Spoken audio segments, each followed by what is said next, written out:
Hechos 16 del 16 al 18.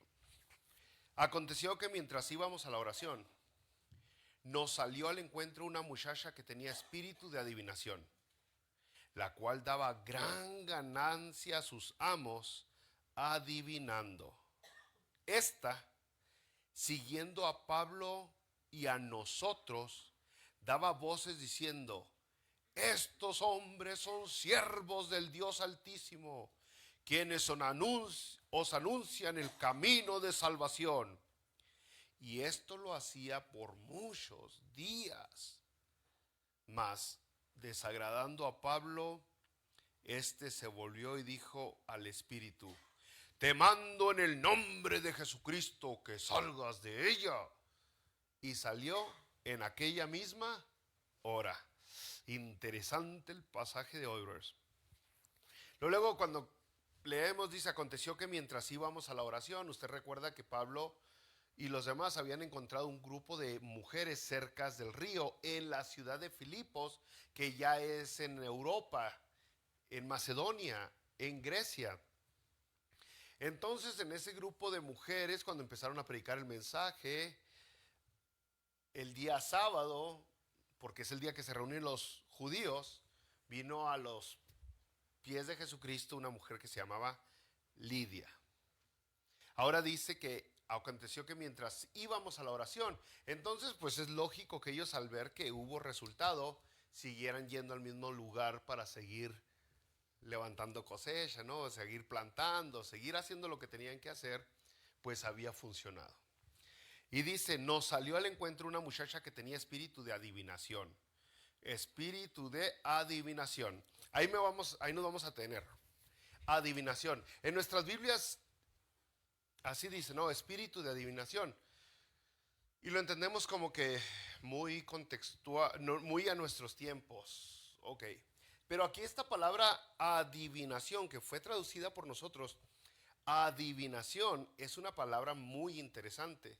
Y entonces, al comprender esta palabra, podemos entender un poquito más lo que sigue, por qué es que los pueden golpear con tanta facilidad, por qué es que los meten a la cárcel y por qué es que parece ser todo el mundo se levanta en contra de ellos. Cuando dice su palabra espíritu de adivinación, la palabra que está ahí en el original, en el griego, y ay, sacó el griego otra vez el pastor. Yo sé, a mí también me cae gordo cuando sacamos el griego, al menos de que haya una enseñanza verdadera. La palabra que está ahí no es en realidad la palabra que usaríamos para adivinación, sino es la palabra pitón. Pitón, que se pronuncia como pitón o algo así, ¿no? Yo no soy muy bueno para pronunciar, pero pitón. Esa palabra pitón, usted ya va a saber por qué el viboronón ese se llama pitón también. ¿Alguna vez usted ha visto un pitón? Una viborotota. ¿Eh? Yo no sé la diferencia entre ¿cómo se llama la otra viborota? La boa, la anaconda y el pitón. Nomás sé que están grandotas y que hay mamita y nos vemos. Déjala en paz, ¿no? Pero usted va a conocer por qué el pitón se llama pitón. Bueno, viene de ese asunto de pitón. El significado está así: es una serpiente mítica. Mística, digo, perdón, gracias, perdón. Una serpiente mística que cuidaba las puertas donde se hacían oráculos, adivinación. Y entonces Apolos la derrotó a la serpiente. Estamos hablando de mitología griega. Apolos derrotó a la serpiente mística que se llamaba Pitón, y para proteger la entrada de este lugar donde se hacían oráculos, puso a una sacerdotisa con el nombre de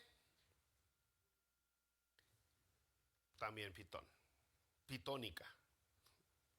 Así es como le traducen, ¿no? Pitónico o pitónico.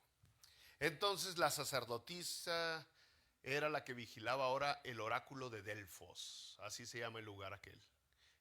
El oráculo de Delfos, donde las personas iban para preguntar, para averiguar, para ver qué estaba pasando ahí en ese lugar. Y era muy popular buscar a esas personas que tenían ese mismo espíritu de esa misma sacerdotisa, donde Apolos había derrotado a esa gran serpiente que tiene el mismo nombre de la sacerdotisa, porque todo el mundo quiere ver qué va a ser de su vida, qué va a pasar con él mañana, cómo gano la lotería, qué me va a traer buena suerte, qué dice el horóscopo. Muy parecido ahora, ¿no? Y entonces cuando sucede esto, no solamente fue doloroso cuando le saca Pablo el espíritu del pitón a esta mujer, no solamente fue doloroso, va a darse cuenta, para los que hacían billete, pero también se enojaron las demás personas, pues las demás personas buscaban mucho y veneraban mucho a estas deidades. ¿Sí entendió? Entonces cuando vamos hoy, pues a intentarlo a aplicar el día de hoy, pues podríamos, pero hay que recordar que estas personas están en Grecia, en Filipos, que es una colonia romana con muchas prácticas paganas, que tenían el santuario del antiguo Grecia, del oráculo de Delfos, muy en alto. Era parte no solamente de su cultura o de su tradición, pero de su religión, de su credo, de lo que hacían ellos, de una forma que habían aceptado que era la divina para vivir. Y ahí en ese lugar es donde estuvo el pitón, que es la serpiente de la mitología antigua, y fue donde fue derrotada por Apolos y fue reemplazada por la otra sacerdotisa. Y el caso es de que esta mujer, la pitón, o la pitia, también creo que así le dicen, la pitia o pitonicia, era la que representaba a todos estos espíritus que andaban adivinándole a la gente, diciéndole los oráculos, las fortunas y las suertes que les preparaban. Tal vez usted, si quiere experimentar algo parecido, tendría que ir a quitarle a alguien el periódico. No, ya no hay periódico, ¿eh? El horóscopo.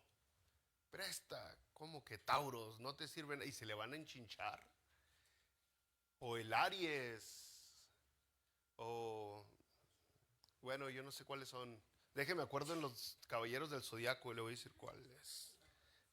El caso es de que la gente todavía hoy sigue mucho, pero no con la pasión, no con el fanatismo que lo hacían antes, aunque la gente sigue buscando pues este tipo de cosas para facilitar sus vidas. Es por eso que muchas de las iglesias cristianas crecen hoy, porque empiezan a anunciar el mismo estilo, el mismo espíritu que vemos aquí de la pitia o de la pitonicia o del pitón, donde le dicen a la gente de una manera divina, de una manera bíblica: venga que el apóstol o el profeta le va a decir lo que Dios tiene para su vida, y la gente va: ¿qué, pastor? O tú vas a tener un niño, o tú vas a ser grande y poderoso, o te van a dar el trabajo que tanto buscas, y la gente viene y creen que están haciendo lo correcto porque pues no van cartas involucradas, no es una bola de cristal, la persona que les está diciendo no se viste medio rarón, entonces tiene que ser divino.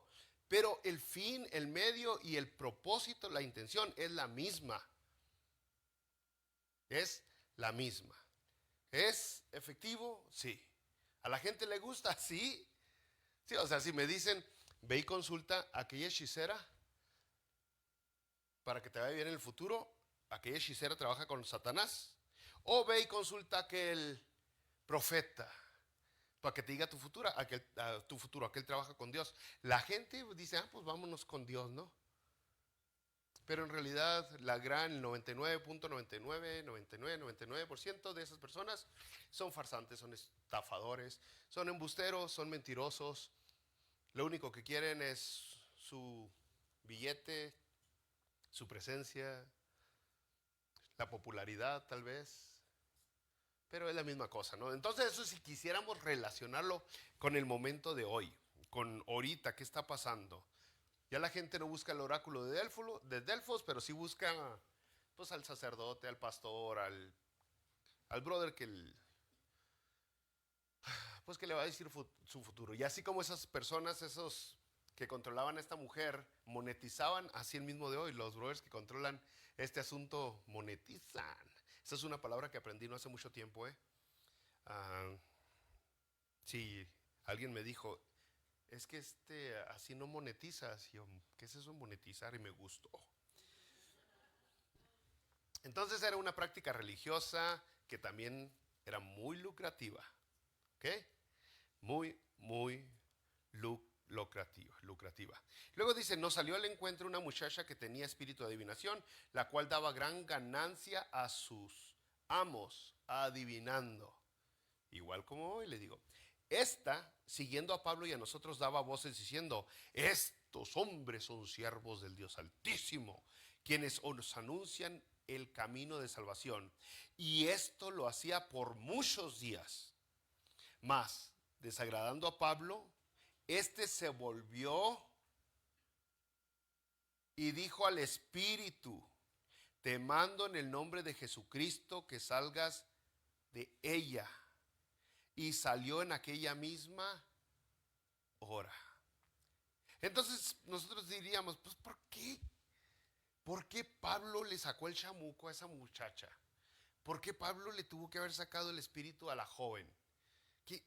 La joven no estaba haciendo nada malo. Dice que ella decía, estos hombres son siervos del Dios Altísimo.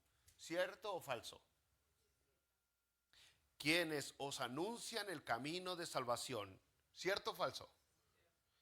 Pues hasta parece que les estaba ayudando. Pero aparte de lo obvio, brothers, lo obvio es que a Dios no le gusta ese asunto del espíritu de adivinación. Si usted se fija en la palabra de Dios, no me da cuenta que traía las gafas acá.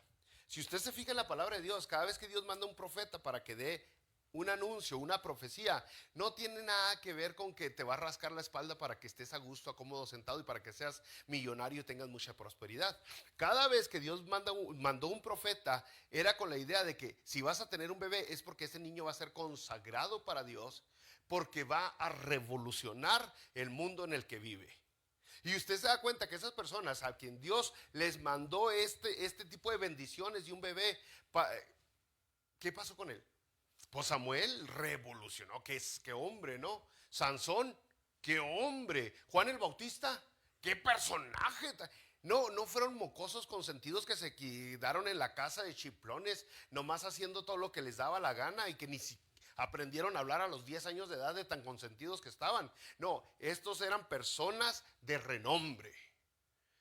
El día de hoy muchos de los profetas o falsos profetas, lógicamente, o de esos títulos que se buscan, quieren andar diciendo, no, es que Dios sí profetizó que una hermana iba a quedar embarazada y que una hermana, pero vea qué figuras históricas vinieron a ser estos bebés. Entonces nunca ha sido para rascarte la espalda porque Dios quiere que estés a gusto, cómodo y próspero. Siempre es para engrandecer su reino. Siempre es para dar su mensaje de salvación. Siempre tiene que ver con el futuro glorioso de que todos vivamos al lado de Dios. Entonces, lógico que Dios se va a oponer al espíritu de adivinación, aunque se dé dentro de las iglesias. Y eso lo dejó muy claro la palabra de Dios en Levíticos 19:31. Dios les dijo al pueblo de Israel, no os volváis a los encantadores, ni a los adivinos, no los consultéis, contaminándoos de ellos, yo Jehová vuestro Dios. En Isaías capítulo 8, versículo 19, dice, si os dijeren, preguntad a los encantadores, o preguntad a los adivinos, que susurran hablando, responded, ¿no consultará el pueblo a su Dios? ¿Consultará a los muertos por los vivos? Entonces, lo que Dios siempre ha querido no es que usted vaya y busque a un medium, algún mediador, algún oráculo, es que usted doble esas rodillitas y se ponga a hablar delante de la presencia de Él. Que usted personalmente busque la dirección del Espíritu Santo y que usted entonces reciba la guianza a través de una relación perfecta con Dios. Eso es lo que Dios siempre ha querido. Entonces, aparte de lo obvio, ¿por qué Pablo le sacó el chamuco a esta mujer si esta mujer estaba diciendo cosas buenas? Bueno, ahí habían dos tipos de grupo de gente. Uno de ellos eran los judíos y otros eran los gentiles. Los judíos era obvio que sabían que esta mujer estaba endemoniada, porque los judíos reconocían la diferencia. ¿Okay? Entonces los judíos obvio que sabían del espíritu del chamuco, el espíritu de adivinación, el espíritu del pitón. Al relacionarse entonces Pablo y los demás con la mujer, inmediatamente quedaban desacreditados todos ellos de que habían sido enviados por Dios. Como Pablo, como Silas, como Timoteo y como Lucas están relacionando con esta mujer si ella es una enviada del chamuco, si ella tiene espíritu de Satanás. La Biblia dice, no puede haber comunión de la luz con las tinieblas. No puede haber. Entonces se les hubieran cerrado las puertas con los judíos y era el campo misionero primero, fue el campo misionero primero de Pablo. Antes de Pablo ir con los gentiles, y que fue con los gentiles, antes de Pablo ir con los gentiles fue con los judíos. De ahí agarró a sus primeros pastores, ancianos, presbíteros, líderes de las sinagogas. Entonces, pues lógicamente que se le hubieran cerrado, ¿no? Otra vez, recordará que los judíos a Jesucristo y a sus discípulos, es más, si usted ve en Mateo 29, 34, Mateo 9, 34, Mateo 12, 24, Marcos 3, 23, Lucas 11, 15 y otras tantas que dijeron que Jesucristo echaba fuera demonios. ¿Por quién? O sea, ¿sabían ellos de los demonios o no? Sabía. Le dijeron, por el príncipe de los demonios, echas fuera los demonios. Es tan lógico como el dicho ese, que el refrán ese, que un clavo saca otro clavo. Yo ya lo intenté varias veces y no, el martillo funciona mejor. El caso es de que se les hubiera cerrado la puertota a ellos. En Juan 7:20 le dijeron, respondió la multitud y dijo, demonio tienes. ¿Quién procura matarte? Porque Jesucristo dijo que lo iban a matar. ¿Y a quién le dijeron a Jesucristo? Demonio tienes. A diferencia de los gentiles que no asociaban muy bien la idea a esto, los demonios eran más como dioses para ellos. ¿Sí entiende? Entonces se les hubiera cerrado la puerta. Juan 8:48 respondieron los judíos y le dijeron, ¿no decimos bien nosotros que tú eres samaritano y que tienes demonio? Juan 10:20, muchos de ellos decían, demonio tiene y está fuera de sí. Entonces imagínense si Pablo y los demás, ¿qué les hubieran dicho? Demonio tienes, y ese campo misionero se les hubiera cerrado antes de lo esperado. Ahora, si vamos con los gentiles, pues los gentiles conocían qué tipo de mujer era esa mujer. Los gentiles conocían, lo más probable, estamos asumiendo, lógico, el diario vivir de esta mujer. Lo más probable es que esta mujer era una esclava. Tenía amos, dice aquí. Entonces pertenecía a alguien y hacía todo lo que ese alguien le pedía que hiciera. Muchas de las prácticas de adivinas y sacerdotisas era acostarse para poder alcanzar ese trance místico que tanto buscaban. Era acostarse con aquellos que buscaban revelación de su futuro. O sea, tener relaciones sexuales con las personas. Era parte de las prácticas de la antigua Grecia. Y entonces, pues, al conocer qué tipo de mujer era esta mujer y luego ver con qué hombres estaba, hasta Lidia la hubiera cargado. Porque Lidia era quien le estaba dando hospedaje a estos hombres, a estos 4 hombres. Esta semana, sí, esta semana, tuve una plática con un brother, otro pastor, que me decía que a su iglesia fue un individuo y que, pues esos que tienen, que son líderes natos, que empiezan luego, vamos. Y que este hombre que fue a la iglesia de ellos, empezó luego con que hay que salir a evangelizar y hay que salir a evangelizar. Y él iba a diferentes, ahí estacionamientos de trailers y edificios de apartamentos. Resulta que por unas semanas, este hombre anduvo evangelizando por todos lados, diciendo que él era el pastor de esa iglesia y tenía una reputación horrible. Estaba en fuego el hombre, pero con esa reputación no servía de mucho. ¿Ok? Entonces, en poco tiempo la iglesia le puso un alto a este hombre por su testimonio. Y cuando le puso un alto la iglesia a este hombre lógicamente se fue y se llevó a su familia de la iglesia. Ahora me dice el pastor que cuando salen, invitan a alguien, esa persona le dicen, oh no, ahí es donde va este hombre, ¿no? Que ahí es donde va, no, de ahí no queremos ir. Que en esta ciudad pequeña donde todo el mundo se conoce, lo que hizo este hombre les ha afectado demasiado. Esa es la publicidad que no quería Pablo. Es una mala publicidad. Parece muy buena porque están diciendo cosas correctas.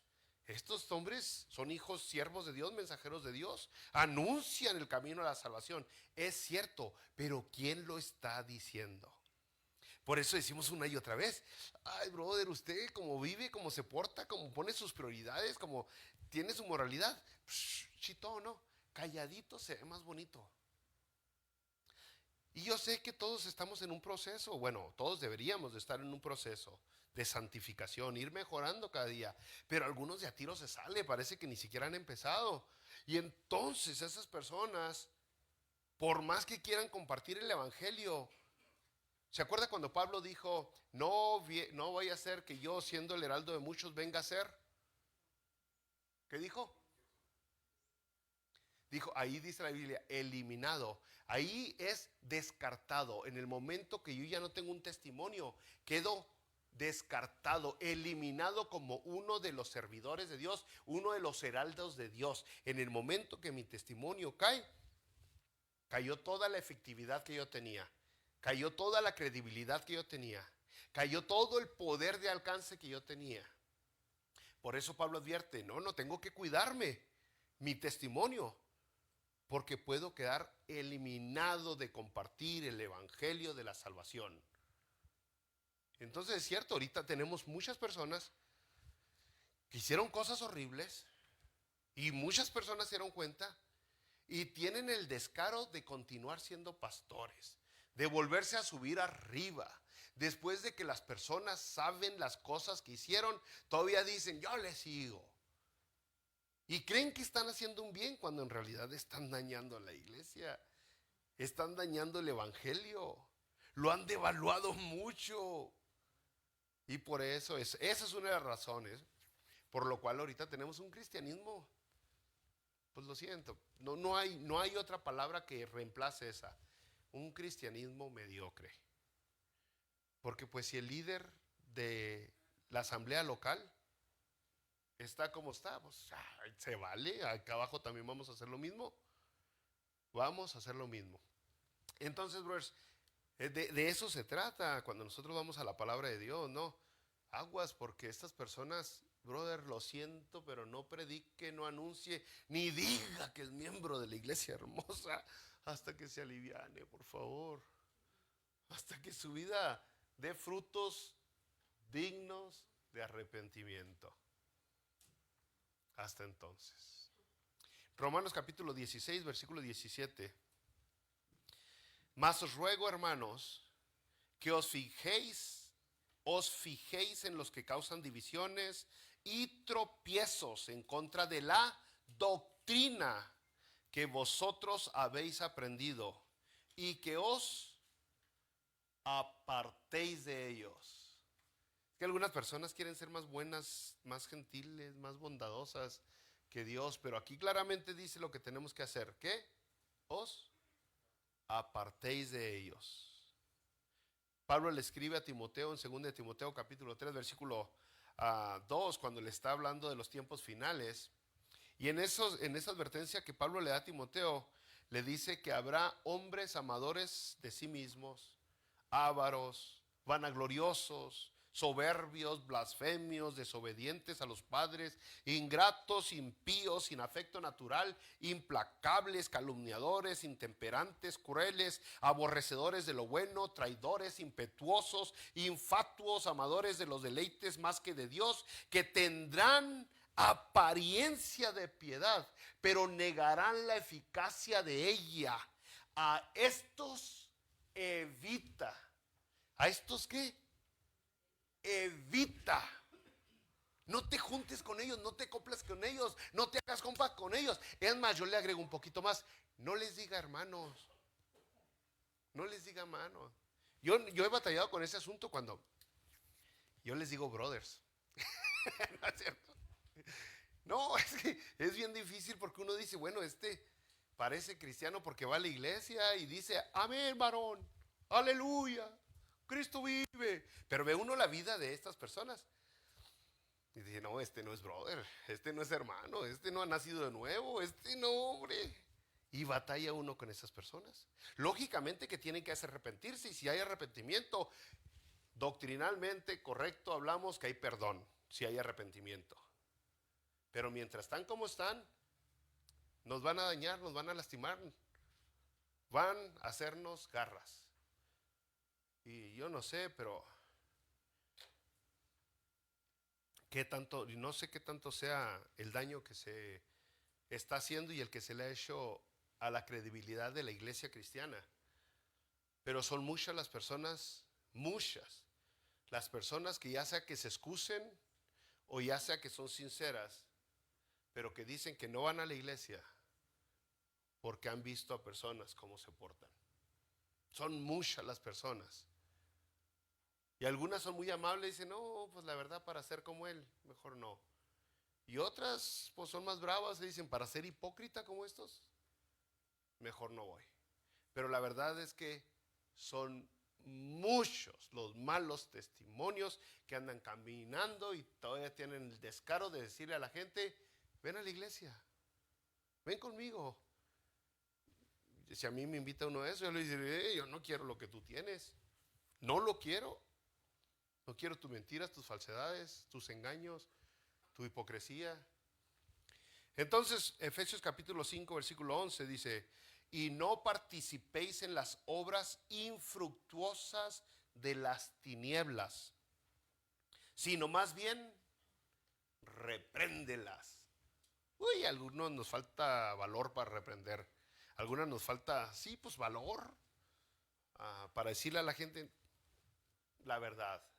Con amor, como quiera, pero decirle a la gente las verdades nos falta mucho.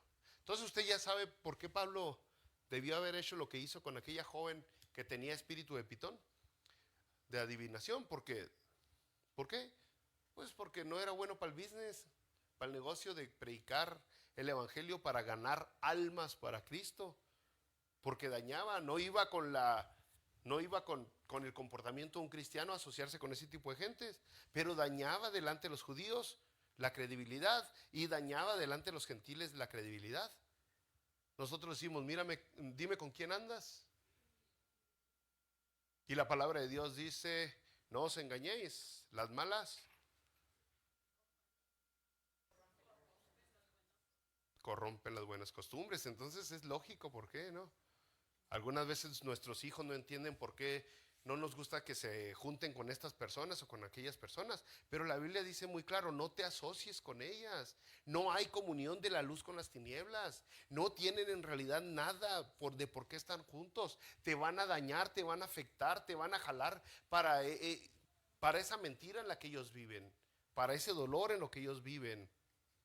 Entonces, para Pablo y para los demás, esta mujer que decía la verdad, aún así era mala publicidad. Mala publicidad. Así de sencillo. Ahí en el Facebook hace un tiempo un brother de aquí me dijo que habían grupos religiosos que se consideran cristianos ellos, que estaban etiquetando a la iglesia cuando hacían actividades de que iban a traer apóstoles y que campaña de sanidad y milagros y todas esas artimañas que usan hoy muchas de las iglesias para intentar crecer y levantar más fondos, ¿verdad? Y entonces pues fui a la página de la Iglesia Hermosa de Facebook y sí, vi que en la mera página de nosotros parecía que nosotros mismos estábamos de acuerdo con todo. No, hombre, nos agarramos a borrar. No, desetiqueta desetiqueta este, porque la gente le gusta asociarse con cristianos para alcanzar más, para alcanzar pues más que almas, más billete. ¿Para qué nos hacemos, no? Más billete. ¿Okay? O sea, si aquí vienen 10, pero los 10 dan billete, con eso estamos felices. Si vienen 100, pero ni uno da. Esa es la triste realidad de muchas de las religiones el día de hoy. Ahora, también podemos ver en este momento, no debemos de pasar por alto la autoridad absoluta de Cristo sobre todo y sobre todos. La autoridad perfecta, absoluta de Cristo sobre el mundo espiritual. El apóstol Pablo le dice: te mando en el nombre de Jesucristo que salgas de ella. Y en ese instante se hizo la machaca. En ese momento no se puso a discutir con él, a rogarle, ándale, salte y salte, a gritar y a temblar. Y a mí me ha tocado estar donde, oiga, tengo años en el evangelio y he estado en diferentes denominaciones hasta que llegué a la perfecta. No hay perfecta, no hay denominación perfecta, pero hay unas que se acercan, que se pegan más a la palabra de Dios. ¿Okay? Y he estado en grupos donde le van a sacar el demonio a alguien y me dicen: Herminio, ven, tú eres el líder joven, necesitas venir a ayudarnos a orar. Y ahí estamos rogándole al chamuco: ¡sal! ¡Sal, chamuco! Y pasan horas y horas y rogándole, y uno no tiene agüita. Necesito agüita porque ya me cansé de rogarle al chamuco que salga y condenado no quiere salir. Al último, para darse cuenta que era nomás una persona malcriada, mal portada, que quería llamar la atención, y uno acá intentando sacarle el chamuco, pues lo iba a dejar muerto a uno si le sacaba el único espíritu, la única alma que le quedaba dentro de su cuerpo, ¿no? El caso es que Dios, Jesucristo, no hacía eso de rogarle por horas y horas a un chamuco, y levantaba su voz y gritaba y sudaba y lloraba y temblaban las manos intentando forzar ese espíritu fuera de ese. Jesucristo nomás le dijo, Pablo nomás le dijo: en el nombre de Jesucristo. Y salió así de rápido, sin discusión alguna. Y así lo hizo. Cuando usted ve la vida de Jesucristo en los libros, en los evangelios, así de poderoso es Jesucristo. Pero fíjese, por ejemplo, en Colosenses capítulo 2 versículo 15 está hablando el Señor Jesucristo y dice que Jesucristo dice: despojando a los principados y a las potestades, los exhibió públicamente, triunfando sobre ellos. Pero también Jesucristo mandó a sus discípulos y les dijo: les doy autoridad de que echen fuera demonios. Y los discípulos de Jesucristo pudieron echar fuera y llegaron sorprendidos. Uy, Jesucristo, cuando mandó a los 70 y vinieron con Jesucristo, le dijeron: no, hombre, hasta los espíritus nos hacen caso. No, Jesus, nos están haciendo caso todos. Y Jesucristo les dijo: no se alegren de que pueden echar fuera demonios, alégrense de que su nombre está escrito en el libro de la vida. De nada sirve que usted eche fuera un endemoniado si esa persona sigue perdida. De nada sirve. Estamos viviendo otra cosa diferente de esta época a cualquier época del año. Es que estamos viviendo en una época donde por primera vez hay más espíritus habitando en cuerpos humanos que rondeando el mundo. ¿Y qué vamos a hacer? ¿Ir a cada esquina a sacar espíritus para que esa alma se quede perdida y después le ataquen otros 7 más. No, no es como debe funcionar esto, bros. Aparte que la gran mayoría de la gente que se entusiasma todo por lo místico con los espíritus, ni siquiera están preparados para echar fuera demonios. Esa es la verdad, ni siquiera, pero es una realidad. La palabra de Dios en Efesios 6 nos habla de la realidad de la guerra espiritual en la cual estamos viviendo, y ahora estamos viviendo mucho más que antes. Efesios 6, comenzando el capítulo 10, dice: por lo demás, hermanos míos, fortaleceos en el Señor. Muchos de los pastores y demás que quieren andar metiéndose esta tú por tú, no están fortalecidos. Le voy a decir por qué. Porque quieren hablar más con demonios de lo que hablan con Dios. Y hablan más con demonios de lo que hablan con Dios. Yo no quiero hablar con demonios, yo quiero platicar con Dios. Ay, Dios, tú encárgate, por favor. Así como el ángel Miguel le dijo al chamuquín: el Señor te reprenda. Así yo le quiero hacer. Si usted ha leído la Biblia, pues si no, no entendió el chiste. Pero Efesios 6:10 dice: por lo demás, hermanos míos, fortaleceos en el Señor, en el poder de su fuerza, vestidos de toda la armadura de Dios. ¿Para qué? Para que podáis estar firmes contra las acechanzas del diablo. Inmediatamente nos damos cuenta que la gran mayoría de los cristianos no cumplen con esos primeros requisitos para poderle entrar al tú por tú con estos espíritus de personas. No están fortalecidos en el Señor, no tienen su fuerza y no tienen la armadura de Dios. La gran mayoría de los cristianos el día de hoy. Luego dice el versículo 12: no tenemos lucha contra sangre y carne, sino contra principados, contra potestades, contra gobernadores de las tinieblas de este siglo, contra huestes espirituales de maldad en las regiones celestes. Entonces, esa es una realidad que ignoramos muchos de nosotros. La verdad es que nosotros, Efesios lo deja bien claro, estamos sellados, tenemos el sello del Espíritu Santo, estamos protegidos con el poder de Jesucristo. Nadie nos puede acercar. Ahorita andan ideas raras, feas, que parece que dan vuelta cada cierto tiempo dentro de estos grupos carismáticos, de estos grupos que les encanta lo místico. Y es una idea que viola las enseñanzas de la Biblia, donde una persona que es salva puede también tener un demonio. Es en contra de lo que la Biblia nos enseña. Una persona que tiene el Espíritu Santo no puede también tener a un demonio. Es ilógico. Y esas ideas dan vueltas en el mundo carismático como cada tanto tiempo, cada 5, cada 10 años vuelve otra vez. Es triste. A mí me invitaron a una reunión donde estaban sacándose demonios entre pastores. Yo le dije: ay, no, déjeme el mío. Y yo me fui. Pero con pastores, dije, sacándose chamuco. Pero ¿qué Biblia leyeron? Porque yo, por más de que le leo, me doy cuenta que nosotros somos el templo del Espíritu Santo.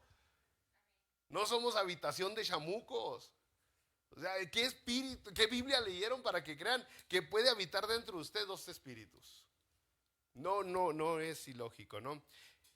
Resulta que Pablo también conocía este tipo de los espíritus. Usted recuerda que ya había tenido broncas antes. Aquí mismo en el libro de Hechos, en el capítulo 8, estaba ese que se llamaba Simón el Mago. Simón el Mago pues quería comprar la habilidad, ¿no?, del Espíritu Santo para poder lucrando con él.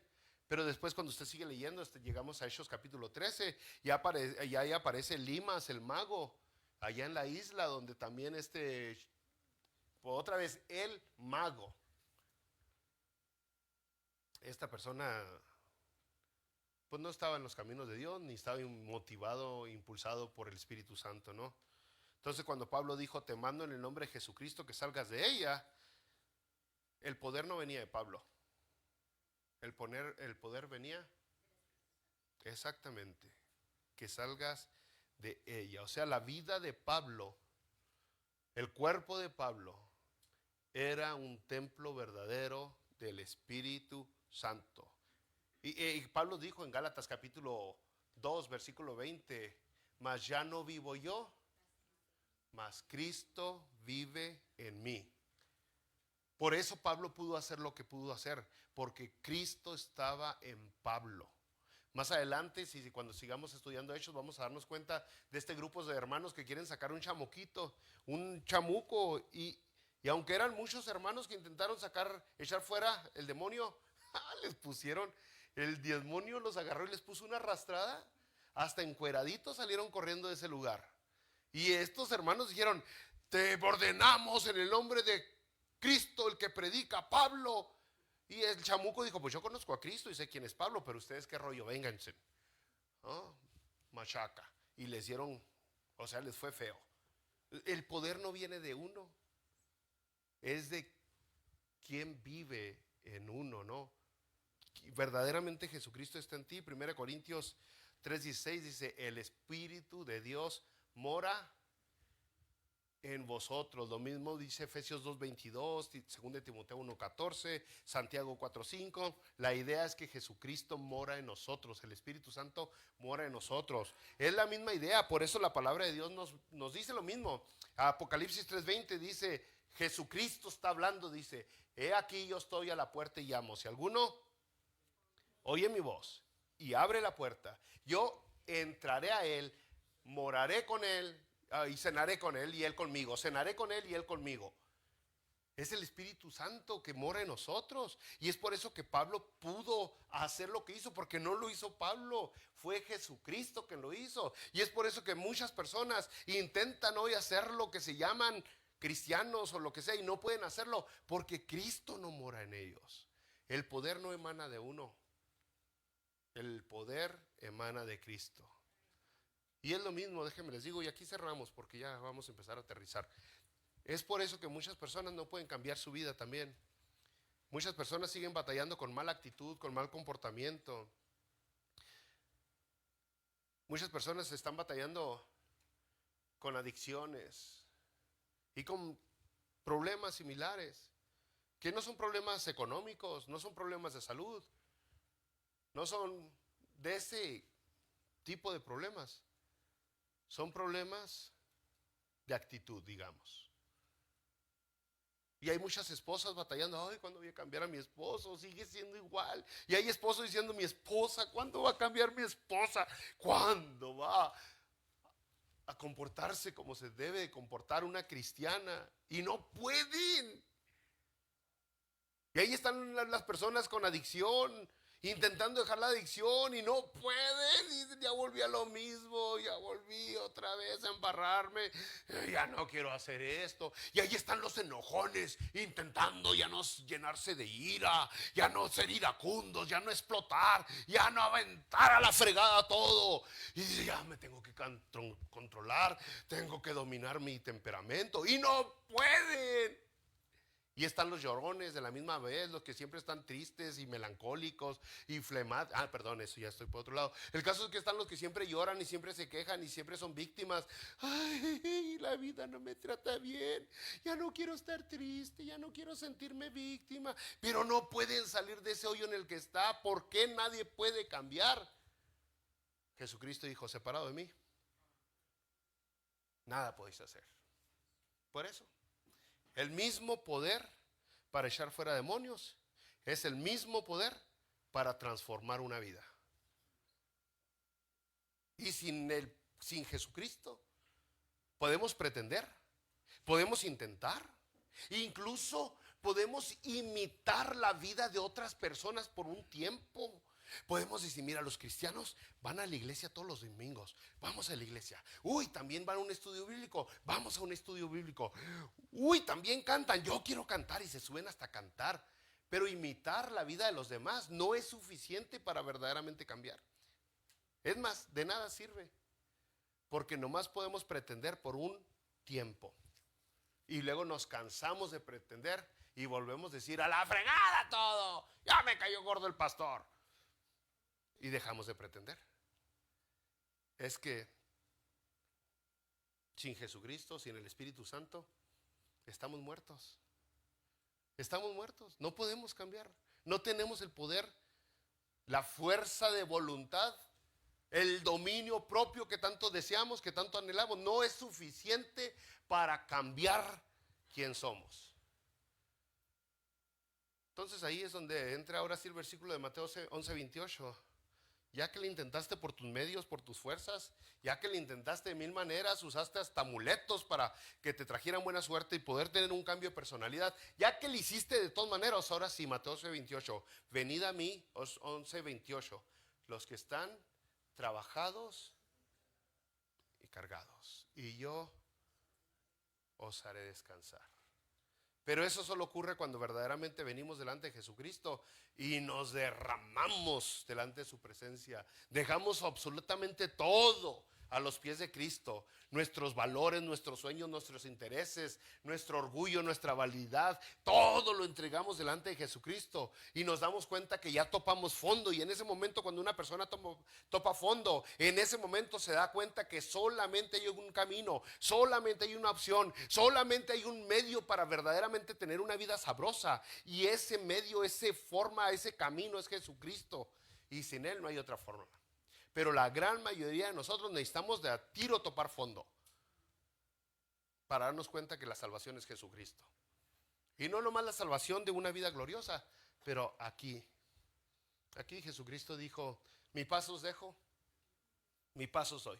No se las doy como el mundo las da. No se turbe vuestro corazón, ni tengas miedo.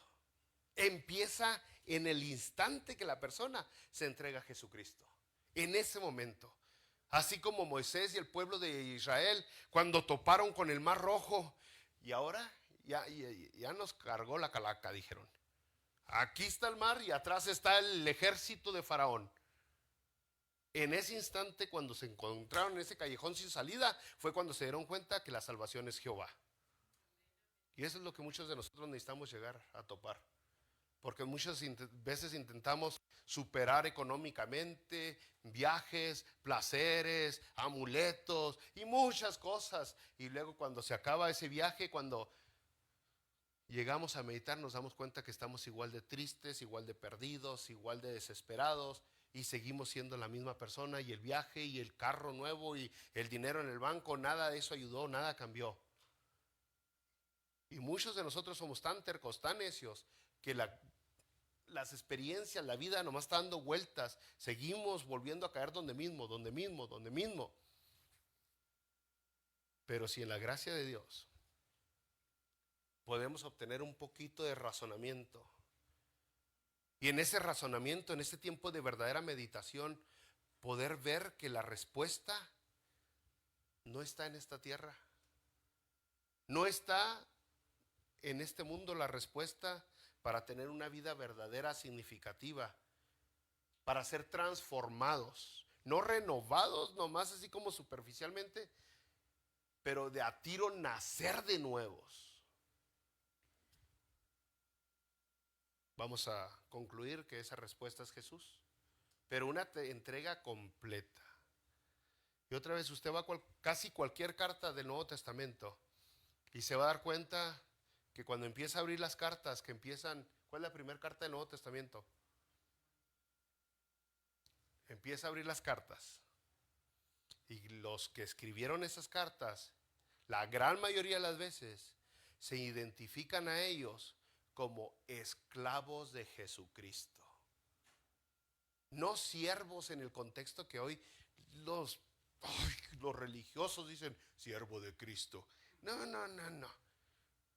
Siervo, la raíz de la palabra siervo es esclavo de Jesucristo, donde entregaron todo a Cristo Jesús, donde no dejaron ni una reserva de nada para ellos, donde verdaderamente usted ve a Santiago, a Pedro, a Pablo y a todos los demás, a Judas, cada uno de ellos se entregó completamente a Jesucristo, y entonces vuelve a ver a ellos el quién eran antes y quiénes fueron después de haberse entregado a Jesucristo, y va a haber una vida cambiada.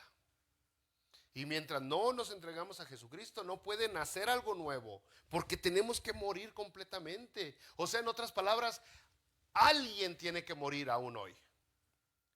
Alguien tiene que morir. Y muchos dicen, ya murió Cristo, ya murió Cristo. Ok, Pablo dice, con Cristo estoy juntamente crucificado. Ahora te toca morir a ti. Te toca matar al gran yo. pues no me merezco esto, pues no quiero esto, pues yo quiero aquello, pues no tengo ganas. Toca crucificar a ese yo, sepultarlo y que nazca nuevo. Y cuando usted empieza a leer las cartas del Nuevo Testamento, se da cuenta que eso anuncian mucho. Hay que matar al viejo hombre. Hay que matarlo.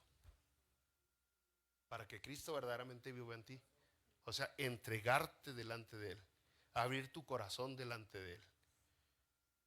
Y a lo mejor un lugar como este donde estamos todos congregados, hoy, aún en este día donde faltaron algunos por la nieve, la tormenta de nieve, a lo mejor no es el lugar más adecuado para de a tiro arrepentirse, pedirle perdón a Jesucristo, entregarle su vida a Él, por las distracciones, por el ruido, por X cosa, o a lo mejor sí es.